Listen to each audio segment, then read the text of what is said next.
Hi everyone, कैसे हो आप सभी लोग। आई होप आप लोग अच्छे होंगे। मैं हूं राहुल जयसवाल एंड स्वागत करता हूं आप सभी का एक बार फिर हमारे यूट्यूब चैनल JR ट्यूटोरियल्स में।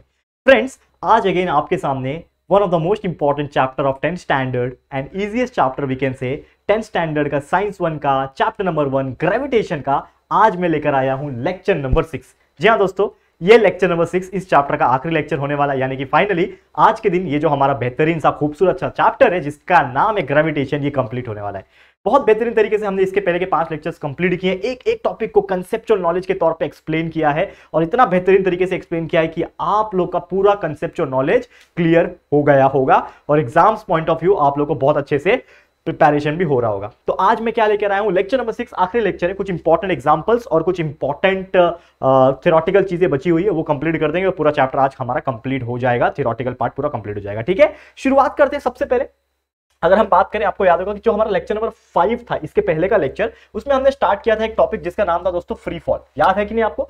फ्री फॉल हमने देखा था कि कोई भी ऑब्जेक्ट अगर विदाउट एनी फोर्स नीचे की तरफ गिरता है, सिर्फ और सिर्फ उसके ऊपर जो ग्रेविटी है वो काम कर रही होती है, तो वो फॉल को हम लोग बोलते हैं फ्री फॉल। अब वो फ्री फॉल हमने पूरा थ्योरेटिकल चीज, उसके फॉर्मूले, डेरिवेशन, ये हमने देख लिया था, लेकिन उसका एक एग्जांपल है। वैसे 2 एग्जांपल है, लेकिन मैं सिर्फ एक करा रहा हूं क्योंकि ये बहुत ज्यादा इंपॉर्टेंट है एग्जाम पॉइंट ऑफ व्यू, इसके लिए मैं आपको ये एग्जांपल करा रहा हूं। तो क्वेश्चन क्या बोला यहां पे आप देखो, यहां पे क्वेश्चंस मैंने लिखा हुआ है, इसको हम सॉल्व कराएंगे। क्या लिखा है कि an iron ball of mass 3 kg is released from a height of 125 metre. यानी एक आयरन बॉल होगा, ठीक है, उसका वजन कितना है, 3 किलो का वजन है, और मैंने एक हाइट से उसको छोड़ा। समझ लो, हम जैसे मैंने बिल्डिंग का एग्जांपल दिया था ना, बिल्डिंग के ऊपर वो लड़का खड़ा होकर बॉल गिरा रहा था, मैंने डायग्राम बना के लेक्चर नंबर 5 में एक्सप्लेन किया था, याद है कि नहीं आपको?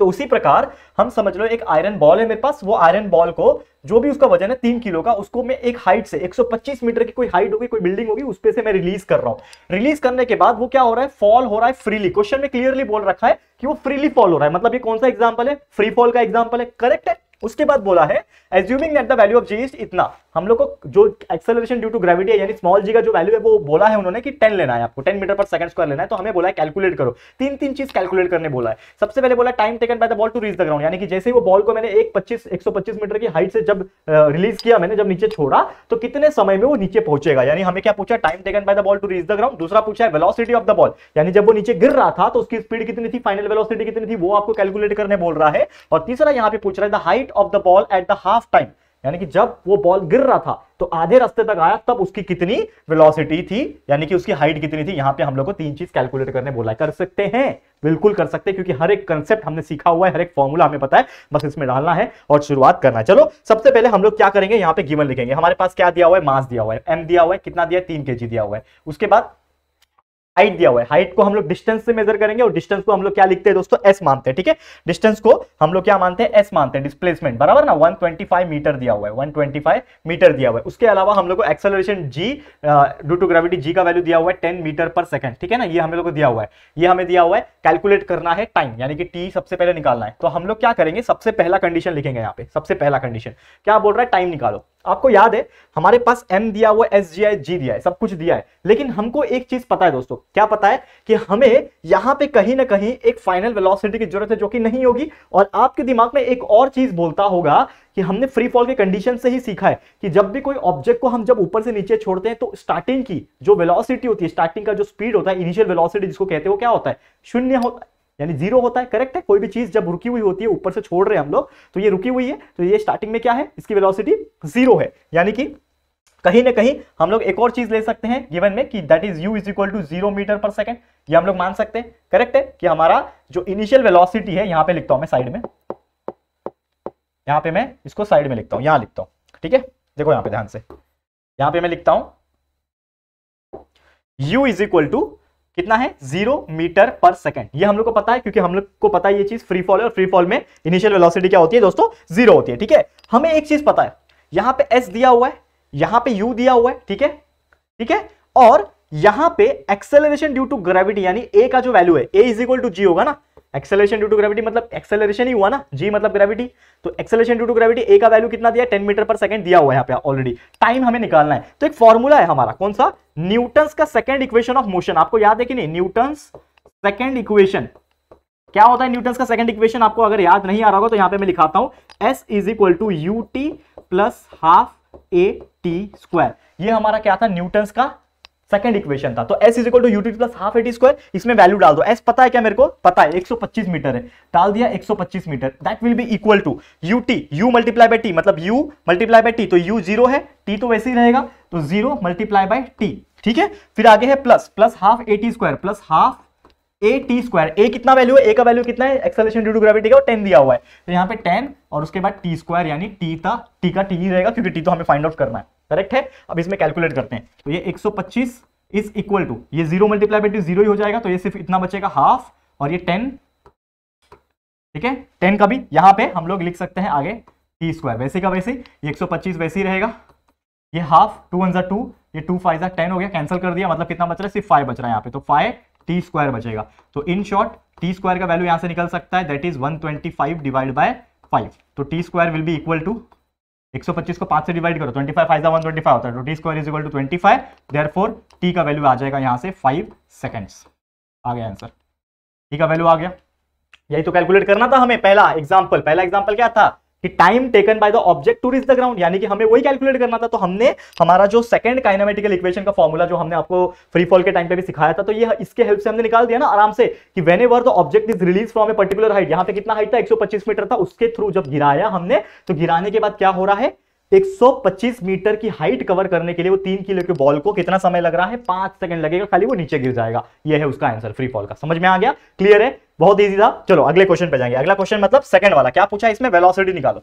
हम लोग को पूछा इसमें वेलोसिटी निकाल के दिखाओ। चलो ठीक है भाई, सेकंड लिख लेते हैं यहाँ पे, क्या निकालना है, वेलोसिटी निकालनी है, ठीक है। अब वेलोसिटी निकालनी है तो आप सोचो कि मेरे पास ऐसा क्या फॉर्मूला हो सकता है जिसके हेल्प से मैं वेलोसिटी निकाल सकता हूं, ठीक है। तो हमारे पास देखो, हमारे पास u है, हमारे पास s है, ठीक है, हमारे पास t भी है, तो ऐसा s u और t, ऐसा फॉर्मूले से वेलोसिटी निकलता है क्या, सोचो थोड़ा ध्यान में। तो आपको एक फॉर्मूला याद आ रहा होगा, अगर आपको नहीं याद है तो कोई बात नहीं, बहुत अच्छी तरीके से एक फॉर्मूला है हमारा, जो न्यूटन्स का इक्वेशन का तीसरा लॉ है, थर्ड इक्वेशन, न्यूटन्स का जो थर्ड इक्वेशन है दोस्तों, अगर आपको याद आ रहा होगा तो वो इक्वेशन क्या था दोस्तों, v square is equal to u square plus 2as, ये फॉर्मूला है, याद आ रहा है कि नहीं, v square is equal to u square plus 2as एक हमारा क्या था, फॉर्मूला था, ठीक है। अब यहां पे आप नोटिस करो, ठीक है, नोटिस करो कि v मेरे पास है क्या, u निकालना है, सॉरी u मेरे पास है, v निकालना है, 2 मेरे पास है, a मेरे पास है, s मेरे पास है, सब कुछ मेरे पास है। तो मैं क्या करता हूं, यहां पे मैं वैल्यू जो है वो डाल सकता हूं। चलो डाल के देखते हैं, अगर इससे नहीं निकलेगा तो हमारा इक्वेशन नंबर 1 ट्राई करेंगे, v is equal to u plus a t वाला। तो चलो डालते हैं, तो v square will be equal to u square मतलब 0 का square plus 2 multiply by a कितना है 10 है, और s कितना है 150 नहीं कितना है 125 है ना, s 125 है, डाल दिया।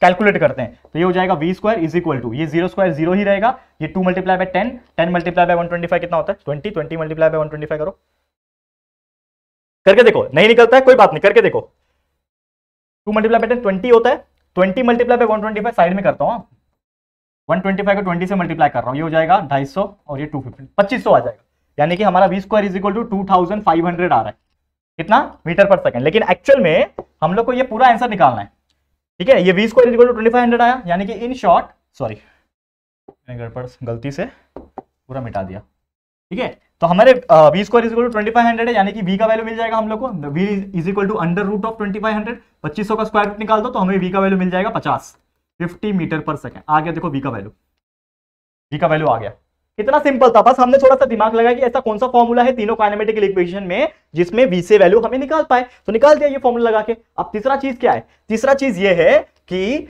हमें निकालना है, ये दूसरा भी हो गया, अब तीसरा चीज ये है कि the height of the ball at the half time, यानी कि टाइम जो है, टाइम कितना एक्चुअल में निकला है 5 निकला है, तो बट उसका हाफ लेना है, यानी कि जब बॉल आधे रास्ते तक पहुंचा तो कितना समय लगेगा, कितना हाइट आएगा, वो हम लोग को निकालना है, मतलब इन शॉर्ट हमें डिस्प्लेसमेंट निकालना है, करेक्ट है। तो हमारा डिस्प्लेसमेंट का फॉर्मूला वही है ना, तीसरा चीज निकालने के लिए डिस्प्लेसमेंट का फॉर्मूला क्या है, s is equal to u t plus half a t square, यही फॉर्मूला है। लेकिन इसमें हम लोग को क्या करना है, s निकालना है, यानी कि हाइट निकालना है, डिस्प्लेसमेंट निकालना है, पूछा है ना क्लियरली, हाइट निकालो बॉल का, कितने हाइट तक था वो आधे डिस्टेंस तक, ठीक है। तो मुझे एक बात बताओ, u तो 0 ही रहेगा, लेकिन टाइम आप क्या लोगे, मुझे एक बात बताओ, टाइम आप क्या लोगे, क्लियरली यहां पे जो टाइम हम लोग को लेना है दोस्तों, ठीक है, टाइम हम लोग को लेना है, वो क्या लेना है हम लोग को, यहां पे लेना है टाइम को, उस जो टाइम को हमें कैलकुलेट किया गया है, टाइम जो हमें निकाला है, उस चीज का क्या लेना है हम लोग को, हाफ लेना है, क्योंकि क्लियरली बोल रहा है यहां पे क्वेश्चन में कि find the height of the ball at half. तो मुझे बताओ टाइम मुझे 5 सेकंड आया हुआ है, तो उसका हाफ कितना हो जाएगा, 5 का आधा कितना होता है 2.5 होता है, मतलब t की जगह पे मैं क्या लिखूंगा 2.5 लिखूंगा, प्लस हाफ ये a की जगह पे तो 10 ही लिखूंगा, 10 ही है, और ये 2.5 का फिर से हो जाएगा स्क्वायर।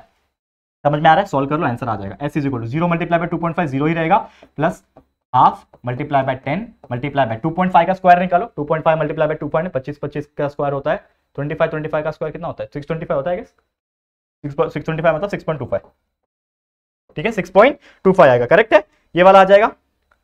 हाँ, अब यहाँ पे देखो 2 1 2, यहाँ पे 2 5 10 हो गया, 5 बच रहा है, मतलब in short s will be equal to 5 multiply by 6.25। ये करके देखो, 6.25 को 5 से मल्टीप्लाई करो, हमारा आंसर आ जाएगा। तो हमारा s का वैल्यू निकल गया, कितना निकल गया? s का वैल्यू हमारा निकल गया 31.25 मीटर। क्या निकल गया दोस्तों? 31.25 मीटर आ गया। लेकिन ये फाइनल आंसर आया है क्या? नहीं, एक्चुअल में ये फाइनल आंसर नहीं आया है।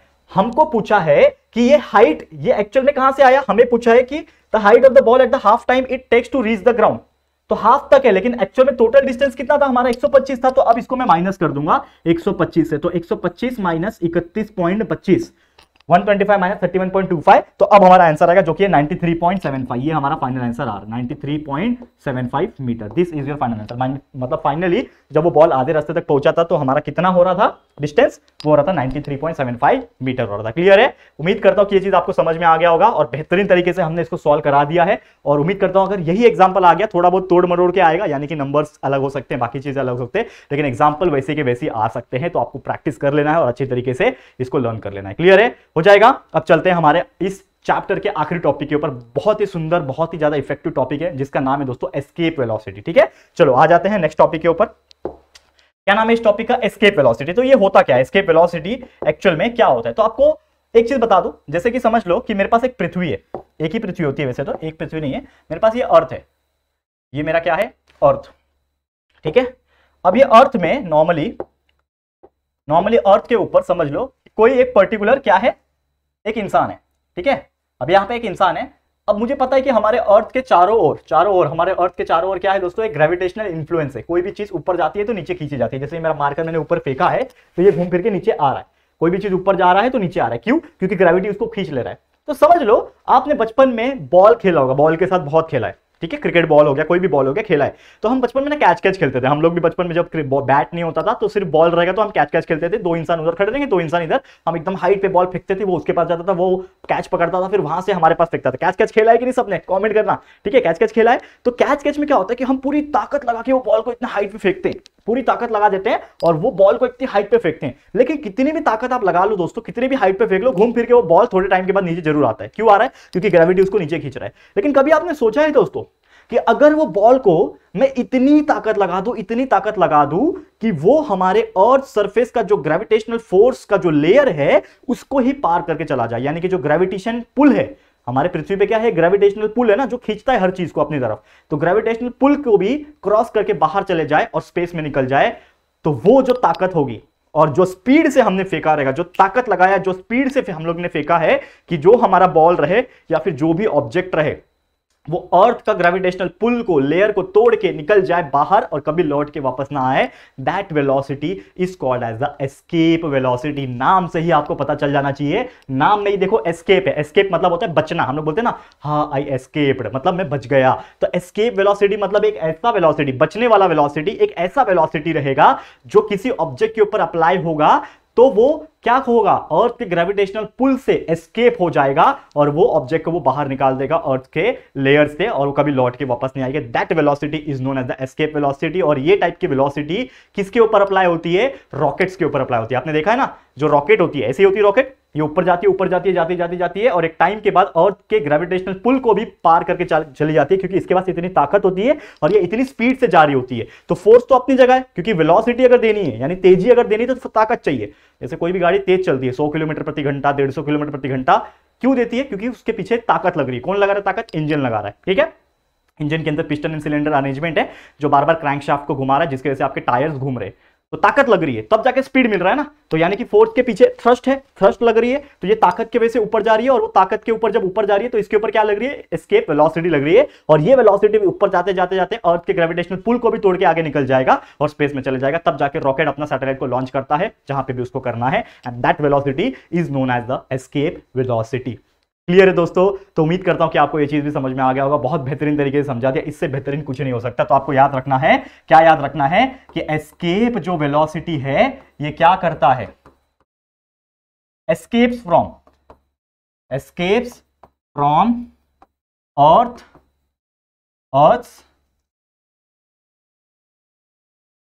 ग्रेविटेशनल पुल, यानी अर्थ का भी ग्रेविटेशनल जो पुल होता है उसको भी वो तोड़ के आगे निकल जाता है। That is nothing but the escape velocity. Clear है? तो उम्मीद करता हूं कि ये चीज आपको समझ में आ गया होगा। बहुत बेहतरीन है। अब एस्केप वेलोसिटी का एक फॉर्मूला होता है, इसको लर्न कर लो, क्योंकि इसी के बेस पे एक फॉर्मूला, एक न्यूमेरिकल हम लोग सॉल्व करने जा रहे हैं। तो एस्केप वेलोसिटी का हमेशा एक फॉर्मूला याद रख लेना, escape velocity is equal to, हमेशा याद रखना एस्केप वेलोसिटी का फॉर्मूला होता है v escape लिखते हैं, v escape लिखते हैं is equal to under root of 2gm upon r, 2gm upon r, this is the formula. ये सब स्क्वायर रूट के अंदर होता है, यानी कि एस्केप वेलोसिटी अगर हमें कैलकुलेट करना है दोस्तों, तो हमें ये फॉर्मूला से इसको सॉल्व करना पड़ेगा। क्या होता है फॉर्मूला एस्केप वेलोसिटी का? कि escape velocity is equal to v escape लिखते हैं, शॉर्टकट तरीका है under root of 2gm upon g, मतलब ग्रेविटेशनल कांस्टेंट 6.67 वाला याद है, m मतलब मास ऑफ अर्थ या फिर मून, जो भी दिया रहेगा वो, रेडियस ऑफ मून या फिर अर्थ, जो भी दिया रहेगा। अब हम क्या करेंगे, एक बहुत इंपॉर्टेंट न्यूमेरिकल है जो अक्सर पूछा जाता है,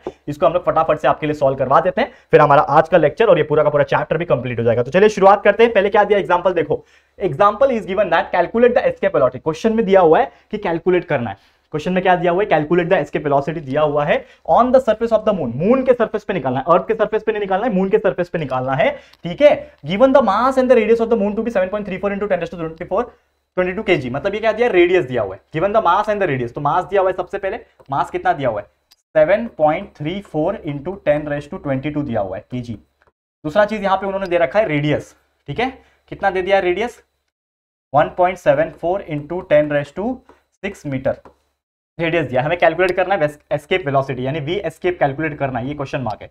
फिर द फॉर्मूला, एस्केप वेलोसिटी का फॉर्मूला पता है, under root of 2gm upon r, ये फॉर्मूला है, इसमें वैल्यू डाल देते हैं हम लोग। ठीक है, क्या है formula, 2gm upon r, 2 multiply bye g कितना है, 6.67 into 10⁻11, ये फॉर्मूला होता है ना g का।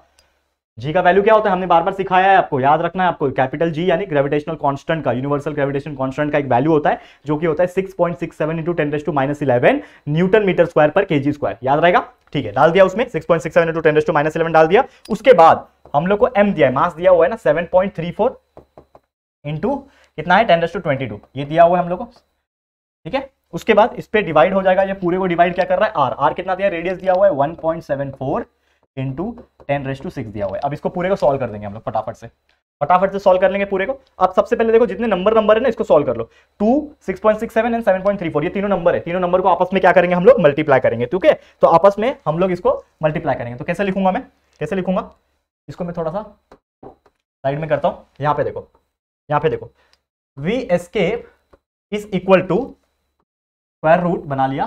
ठीक है, ऊपर क्या है 2, 6.7 और ये नंबर को एक साथ लिख दो, तो 2 मल्टीप्लाई बाय 6.7 लिख रहा हूं मैं, 2 मल्टीप्लाई बाय 6.67 लिख दिया, ये लिख दिया, और ये नंबर है 7.34, इसको मैं तीनों को एक साथ लिख रहा हूं। क्यों, क्योंकि इसको मैं अलग से मल्टीप्लाई करूंगा, और बाकी जो पावर वाले हैं 10⁻11 और 10⁻22 इसको अलग से लिखता हूं, 10⁻11 मल्टीप्लाई बाय 10⁻22, दिख रहा है कि नहीं आप लोग को यहाँ पे, क्लियर है।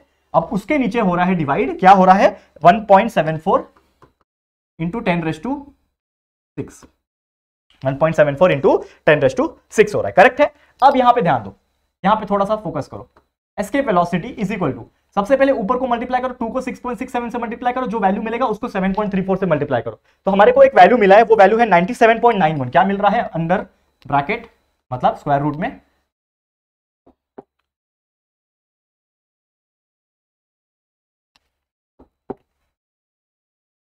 क्या मिल रहा है, ये पूरे को मल्टीप्लाई किया तो 97.91 मिला है, हमने कैलकुलेट किया हुआ है दोस्तों ऑलरेडी, इसके लिए आपको मैं डायरेक्ट बता रहा हूं, ये पूरे को मल्टीप्लाई करोगे तो 97.91 मिलेगा।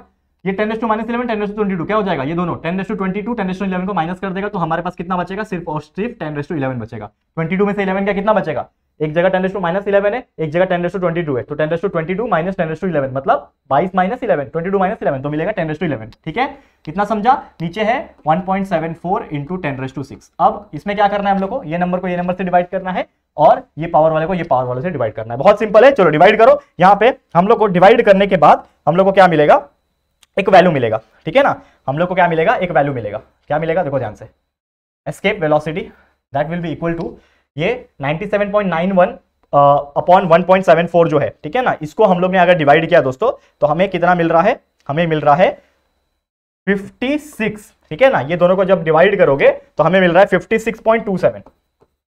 56.27 ये कैसे आया, आपको डिवाइड करना पड़ेगा। मैंने क्या किया, ये 97.91 को ना अलग से डिवाइड कर लिया 1.74 से। सबसे पहले क्या करना पड़ेगा, ये दोनों को 100 से मल्टीप्लाई कर देना। देखो ये मैं करके नहीं दिखा रहा हूं, लेकिन ये ऑलरेडी मैंने करके रखा है, मैंने साइड में मेहनत की थी पहले से ही, सॉल्व करने के पहले, ये आपको बताने के पहले, इसके लिए मेरा मेहनत है। लेकिन ये आप लोगों को करना पड़ेगा एग्जाम में, तो मैं आपको बताऊं कैसे करना है। इसको जब मल्टीप्लाई करोगे 100 से तो ये बन जाएगा 9791 और ये हो जाएगा 174। तो आप इसको जैसे हम लोग डिवाइड करते हैं वैसा कर लेना, आपको मिलेगा 56.27 मिल गया। ये स्क्वायर रूट में था ना, तो 56.27 मिला। अब ये 10⁻11 और 10⁻6 क्या हो जाएगा डिवाइड में, ये 10⁻11 माइनस 10⁻6 हो जाएगा ना, तो कितना बचेगा, 10⁻5 बचेगा। ठीक है, इतना समझ में आ गया होगा लोगों को कि कैसे आ गया। तो डायरेक्ट बोलना मत कि सर ये कैसे लिख दिया आपने, ये सब हम लोग ने साइड में करके रखा है मेहनत पहले से ही। ठीक है, तो ये आ गया, इतना समझा। अब यहां पे थोड़ा सा लॉजिक क्या लगाना है मुझे, 56.27 इंटू 10⁻5 है, करेक्ट है। अब मुझे एक बात बताओ, मैं क्या करता हूं यहां पे, सबसे पहले इस चीज को सॉल्व करता हूं, सॉरी माफ करना, हाँ इसको मैं सॉल्व करता हूं। Escape velocity is equal to 56.27 है ना, तो इसको मैं क्या करता हूं, पूरे को इसको सॉल्व करने की कोशिश हम लोग करते हैं। अब जैसे कि 56.27 को मैं एक और 10 दे देता हूं, यहां से एक और 10 दे देता हूं, ठीक है। तो ये हो जाएगा 56.27 मल्टीप्लाई बाय 10 और ये मल्टीप्लाई बाय हम लोग 10⁻4 लिख सकते हैं। मैंने क्या किया, एक 5 में से 4 लिखा और एक 10 यहां पे दे दिया। इससे होगा क्या, यहां पे देखो, इससे होगा ये कि 56.27 10 से मल्टीप्लाई हो जाएगा, तो ये बन जाएगा दोस्तों 562.7 इंटू 10⁻4। अब यहां पे आप दो तरीके से यूज कर सकते हो, एक तो इसका स्क्वायर रूट निकाल लो, तो आपको 10⁻4 का स्क्वायर रूट बाहर डायरेक्ट निकल जाएगा, जो कि आ जाएगा 10⁻4 का आ जाएगा बाहर 10⁻2, यानी कि इस प्रकार से आ जाएगा। तो v escape is equal to 10⁻2 बाहर आ गया और अंदर बचेगा अंडर रूट ऑफ 562.7। तो इसको जब सॉल्व करोगे तो आपका आंसर जो है वो आ जाएगा, जो कि लगभग आपको 23 पॉइंट समथिंग मिलेगा। ठीक है ना, 23 पॉइंट सब कुछ समथिंग मिलेगा, 23 पॉइंट, ठीक है मिलेगा। इसको सॉल्व कर लो तो हमारा फाइनल आंसर आ जाएगा, हाँ 562.7 है ना, बराबर। इसको हम लोग पूरा सॉल्व कर लेंगे तो हमारा आंसर जो है वो आ जाएगा दोस्तों 2372 मीटर पर सेकंड। ठीक है, 2372 मीटर पर सेकंड आ जाएगा। और इसके बाद हम लोग क्या कर सकते हैं, एस्केप वेलोसिटी फाइनली, इसको मैं क्या करता हूँ, किलोमीटर में करना है तो डिवाइड बाय 1000 करूंगा तो ये हो जाएगा 2.372। मैंने क्या किया, मीटर, 1 मीटर मतलब 1 किलोमीटर मतलब 1000, तो इसको डिवाइड बाय 1000 किया तो 2.372 हो जाएगा, ये हो जाएगा किलोमीटर पर second. And this will be your final answer. ये भी फाइनल है, वैसे ये भी फाइनल है, तो जो भी आपको लेना है दोनों में से वो आप ले सकते हो, कोई परेशानी आपको नहीं होगी। क्लियर है? तो उम्मीद करता हूं दोस्तों कि आपको ये चीज समझ में आ गया कि बहुत इजी है। कैलकुलेशन का part I know it is tough, लेकिन थोड़ा प्रैक्टिस लगेगा आपको, और जो भी चीजें मैंने आपको बताई कि आपको सॉल्व करना है, ये सब चीजें मैंने ऑलरेडी पहले से ही करके रखी है, तो इसके लिए मैंने आपको बता दिया ये सब चीज। लेकिन आपको वो चीज सॉल्व खुद ही करना पड़ेगा, प्रैक्टिस करना पड़ेगा, मल्टीप्लिकेशन खुद से ही करना है, डिवीजन खुद से ही करना है। ठीक है, रट्टा नहीं लगाना है उसको कि हाँ ये मल्टीप्लाई बाय ये इज इक्वल टू ये। हो सकता है कुछ वैल्यू अलग कर दे वो लोग एग्जाम में, तो क्या करोगे, फंस जाओगे। तो याद करके नहीं जाना होता है, समझ के जाना होता है कि हाँ इसको मैंने क्या किया, पहले ये दोनों को अलग से डिवाइड किया, तो डिवाइड करना आना चाहिए, मल्टीप्लाई करने आना चाहिए पॉइंट वाले को, तो वो करना सीखो पहले। ऑलरेडी बहुत सारे मैथ्स ट्रिक्स वीडियो सीरीज के अंदर हमने बनाए हुए, तो वो थोड़ा सा करो, अच्छे से समझ में आ जाएगा। ठीक है, चलो फिर आज के लिए ये वीडियो इतना ही। इसी के साथ हमारा ये पूरा का पूरा टॉपिक और पूरा का पूरा चैप्टर कंप्लीट होता है हमारा ग्रेविटेशन का, जिसमें जितनी भी चीजें थी मैंने बता दी। अब एक्सरसाइज वगैरह के जो क्वेश्चंस होंगे, उसके जो सॉल्यूशंस होंगे, वो अलग से हम जब नए वीडियो सीरीज चालू करेंगे जिसमें हम एक्सरसाइज और बाकी चीजें सिखा रहे होंगे, तो आपको उसमें आ जाएगा। लेकिन पूरा थ्योरेटिकल का एक्सप्लेनेशन का पार्ट इस चैप्टर का हमने कंप्लीट करा दिया है, न्यूमेरिकल्स का पार्ट कंप्लीट करा दिया है। आई होप आप लोगों को हमारा ये चैप्टर बहुत अच्छा से पसंद आया होगा, और पहली बार डिजिटल बोर्ड पे एक चैप्टर हमारा साइंस का कंप्लीट हुआ है, तो प्लीज अपना फीडबैक और रिस्पॉन्स और कॉमेंट्स अच्छे जरूर से हमें बता देना कॉमेंट सेक्शन में। ठीक है, चलो फिर आज के लिए इतना ही। ये वीडियो आपको कैसा लगा प्लीज कमेंट करना, वीडियो पसंद आए तो लाइक कर देना, और अपने दोस्तों के साथ जितना हो सके शेयर करना। Sharing is important, please share to everyone, ताकि सबको पता चल सके। एंड फर्स्ट टाइम आए हो चैनल पे, अभी तक चैनल को सब्सक्राइब नहीं किया है तो फटाफट से हमारे चैनल को सब्सक्राइब कर देना, बाजू में बेल आइकन को प्रेस कर देना, ताकि फ्यूचर में हम कभी भी कोई भी वीडियोस को अपलोड करेंगे तो आप लोगों को नोटिफिकेशंस मिलती रहेगी। ठीक है फ्रेंड्स, तो जल्दी मिलेंगे हमारे न्यू वीडियो में, तब तक के लिए thank you and good bye.